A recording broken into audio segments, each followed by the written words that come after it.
right, ladies and gents, we're back in the pod. It's mid playoff right now, so we've got a lot to talk about. Welcome back in. Yeah, thanks, Jay. It's really exciting times. Lots to talk about, lots to dance around, and a little bit of drama going on.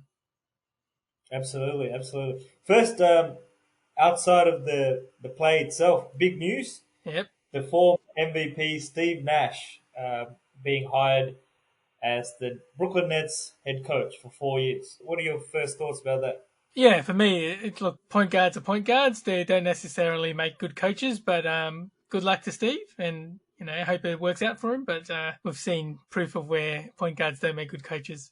Yeah, it's interesting. I mean, he was a consultant, basketball consultant for Golden State Warriors. I'm sure he had some dealings with KD while he was there as well at the same time. Mm, So clearly KD's ticked off on it, and yep. if KD's ticked off on the deal, then Kyrie would as well. They've kept this very very secret, which is fantastic. The other thing is he's got that personality, right? Steve Nash has always got that personality that gets along with lots of different groups of people. The players love him. He's a Hmm. big name as well, given the personality types that play, and we we know what kind of personalities KD and Kyrie tend to have. They needed a big name to handle them. Yeah, like I reckon he'd be able to handle them pretty well. Yep. The way he talks and goes about things. When Apple came out with their phone a few years ago, they had that whole AI thing where he was shooting basketball and it was sort of like working on technique. So I think from that he must have caught the coaching bug because yeah, he was coaching kids sort of in line with using that technology as well as on the sidelines on how people could improve their game. Mm, mm. Yep. And you're right. I know you brought up Jason Kidd just beforehand. It does remind us a lot about what happened there. First time coach, no Mm. experience, obviously decorated career, 2-time MVP, right? And he brings a certain style Hmm. of play. He created, him and Mike D'Antoni created that small ball play. Yeah. So we're going to see how much of that gets implemented in Brooklyn as well. But first time coach, you never know, untested. They have maintained their assistant coach Vaughan, who had a really good interim role last season as well. So Yeah, and I think because of that, he'll get a good supporting cast on the coaching panel, and that would only help him, right? absolutely, I think the drama about it is the fact that he got it over. I think the names that came up were Ty Lue, Mark Jackson, or Sam Cassell. no doubt. For me, having Ty Lue at Cleveland, look, LeBron made him look better than he was, right? Yeah, I don't think he was necessarily a bad coach, but yeah, I didn't see much coaching from him. no doubt, no doubt. Let's wait and see. For that's for next season, but we're in the thick of it right now in the playoffs. Hmm. Firstly, hey, let's talk about Jimmy buckets, man. Fresh off a big win today, up 3-zip against the number one Eastern Conference seed Giannis Antetokounmpo. Have you seen any of the games? And what are your thoughts on that series so far? Yeah, I love the Heat, man. They're like the new underdogs, and they just play with so much heart. I love them. They're playing with this. They've got a brand. They've got their own unique brand. Jimmy's brought that hustle, that toughness, that grittiness to Miami, and Miami Heat got that culture as well of really developing their players and supporting their players. So it's going really well, right? I mean, they're one win away essentially from a conference finals series, which they haven't been to Mm. since LeBron left essentially in 2014. So and you wouldn't have thought with Jimmy going over there, he had a couple of down years post Chicago. I never thought, I didn't Yep. think he could be the number one guy without any other co-stars. That he could take a team to Eastern Conference Finals. So if he gets there, one more win, kudos to him, man. Yeah, definitely. Because I think when he went over there, that's what he wanted to prove, right? He wanted to be the guy, and that's why he left Philly. Mm. Because you look at him when he plays to when he played both in Philly and when he made the guys at the Timberwolves cry. Mm. Um, Like he's laughing when he's playing. He's enjoying himself, and that's why I think it's rubbing off on the rest of the team. Yep, and those young shooters as well, like Duncan Robinson, great story, Division 3 college player who's made it into the league, great 3-point shooter.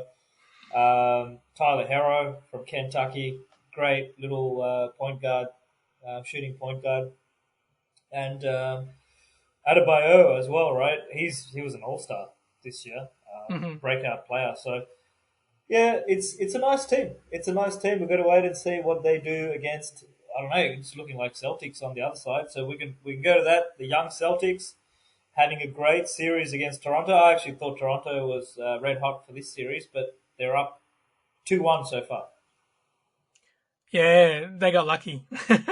Yeah, Toronto, you mean? Yeah, should have been Yeah, 3. Toronto. Should have been 3. Should have been 3-0. Great shot though. Great play set up by the former coach of the year.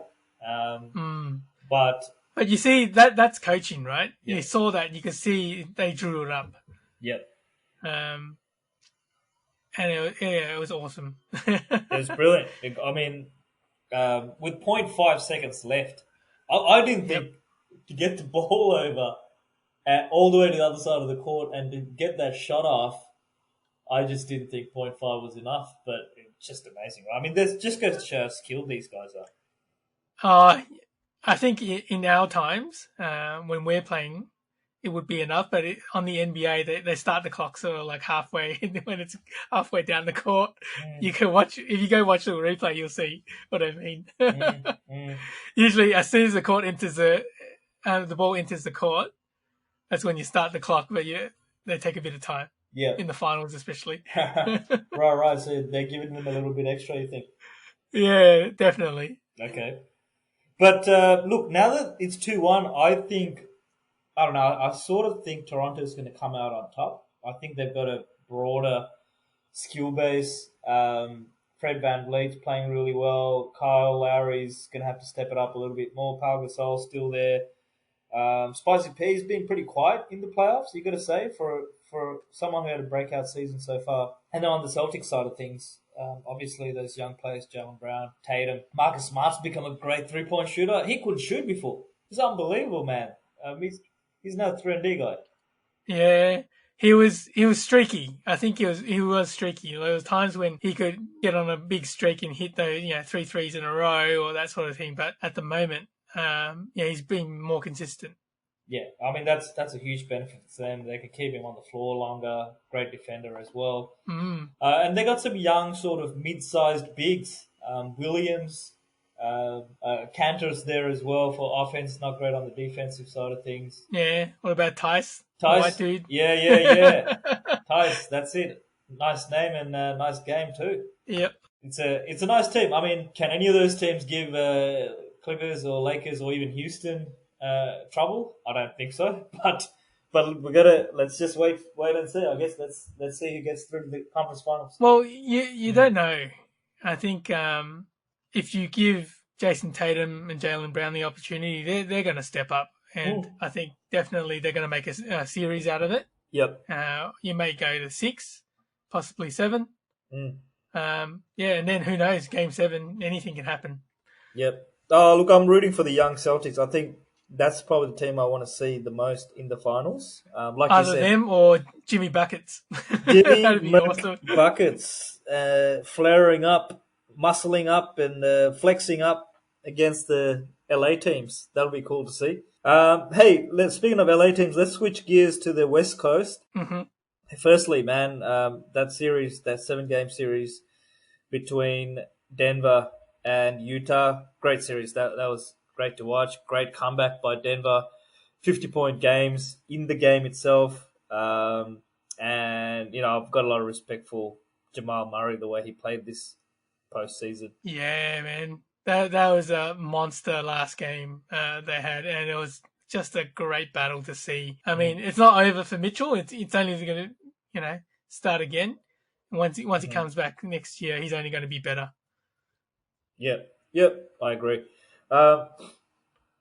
And I think Jamal Murray is almost their best player now. Jokic, for some reason, he's not getting into the action. He's I think Jamal Murray's now taken over as their best player. So Jokic needs to step up if they have any chance of winning a game against the Clippers. We've got to wait and see. Yeah, he's got to get more physical and just, stop playing the Euro game where he's stepping out to the three so much. Yep. And Utah probably just need one more piece, another really good player to be a real threat with Mitchell, Gobert, and some of those supporting players as well. That's it. And OKC, man, the little fat vegan, as you call it. Fuck, that was so good. I watched that last quarter, and I just wish CP3 took the shot instead of passing it. He took a couple of shots in the last minute. He missed a couple too, right, in Game 7? Mm-hmm. He did. A couple of runners. But they were double teaming him at the end. They knew what was going on. Yeah. And it was, props to the beard. Everyone doubted his defense, and his defense got it done. Well, the thing is, I mean, Game 7, last shot to win it. Would you make that play for Lou Dort? I mean, that sounds crazy to me. He's like the worst shot on the team. Exactly. I don't know why. They had two draw-ups. They had 2 timeouts to draw it up. And they could only get a shot off for Lou Dort for 3 to win it. That's crazy, man. I don't think that they drew that up. I think they were trying to get the ball to Adams to get a 2, because all they needed was a 2. Yeah, and Adams was bloody coming up to the 3-point line. He should have rolled back to the under the basket. So a lot of dumb he should have stuff. curled back, definitely. Dumb stuff. That's what happens. And Dennis Schroeder was free as well, by the way. I was watching that game. Yeah, Schroeder would have hit that 3 easy. He hit one earlier in that quarter. And it was big time. That would have been cool if they got through, but it is what it is. And Houston's looking pretty good. They had a really good Game 1 against Lakers today. It's 2 very different styles, big versus fast and small. James Harden had a really good game. They're going to have to watch him, or they might drop 2 games real quick, Lakers. So they don't want to be mucking around too much. Yeah, amazing how, he plays so differently when he doesn't have that lockdown defender on him. Because Dort was just locking him down, didn't let him do what he wanted as much. They don't really have that, right? I mean, they've got Caldwell Pope. Yeah. Danny Green was a good defender. I don't know what happened to Danny Green this season, honestly. He's too skinny, man, I think, to defend Harden. Harden likes to push into you, whereas Harden's a big dude. He's like 6'5", and he's big. I reckon if we stood next to him, he'd look. Yeah, exactly. And Dort was a monster. I think they said he's got the body of like a linebacker. Yeah, he's got that NFL player type body actually, strong lower body. So yeah, look, Clippers as well. They had a really good win against Denver. They're starting to heat up now that Pandemic P has woken up from his slumber. Well, if he stays woken up, then I think it'll be a sweep. Yep. So let's wait and see those 4 series that's still going on. Interesting stuff. But firstly, in terms of tool of the week, I've got a couple of tools. Sure. Firstly, I'm going to go with Coach Bud for playing Giannis approximately 30 to 34 minutes a game when they're down 3-0 and all across all 3 games. I'm thinking, this guy's like 26, 25 years old. He's in the prime of his career. It's the playoffs. You're down. Why are you why are you not playing him 40, 42 minutes? That's insane for me. It's ridiculous. It's really poor coaching. And another reason I think Giannis might pack his bags and go somewhere else. There's rumours that he's going to go to the Heat. Yeah, there's some rumours about the Heat. If he goes to Golden State, though, because there were some rumours about that. Oh, man. I tell you what, I'm going to lose respect for him. That would be ridiculous. Yeah. But what a team. If you have him and the Splash Brothers. Yeah, Splash Brothers coming back after injury, but he won't be the number 1 option there though. That's going to be interesting. It'll be Steph's team, not like KD, because he's got a limited type offense, Giannis. So Coach Bud is one of my tools. I've got another one. Yo, yep. For Stephen A. Smith for calling it white privilege that they hired Brooklyn Nets hired a two-time MVP. I think that's crazy. I think that's going too far, and that's playing the race card too hard.